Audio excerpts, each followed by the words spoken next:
Hi! இது வந்து அமாவாசை அன்னைக்கு எடுத்த விலாகு.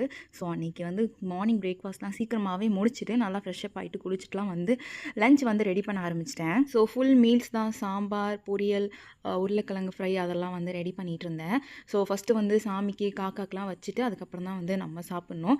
ஸோ, டேஸ்ட் எதுவுமே பார்க்காம சமைக்கிற மாரி இருக்கும் அன்னைக்கு. அது எப்படின்னே தெரியல, அன்னைக்கு மட்டும் நல்லா டேஸ்ட்டாவே வந்துரும். இல்லாட்டி மத்த டைம்லலாம் நான் ஒவ்வொரு மசாலா, ஒவ்வொரு உப்பு ஆட் பண்ணும்போதும் டேஸ்ட் பண்ணிக்கிட்டே இருப்பேன். அப்போ கூட அந்த அளவுக்கு டேஸ்டியா இருக்காது. பட் டேஸ்ட்டே சுத்தமா பார்க்காம சமைக்கும்போதும் ரொம்ப சூப்பரா வந்துரும்.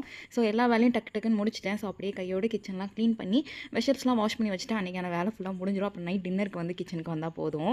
ஸோ, எல்லாத்தையும் முடிச்சுட்டு சாமிலாம் கும்பிட்டு, அதுக்கப்புறம் சாமிக்கும் சாப்பாடுலாம் வச்சாச்சு. அப்படியே போய் காக்காக்கும் வச்சுட்டு வந்துட்டோம். காக்காவ தான் ரொம்ப நேரமா கூப்பிட்டுக்கிட்டே இருந்தோம். ஒரு காக்காவும் வந்த மாரியே தெரியல. அதுக்கப்புறம் காக்கா சாப்பிட்டுச்சா என்னன்னே தெரியல. ரொம்ப நேரம் வெயிட் பண்ணி பார்த்தோம்.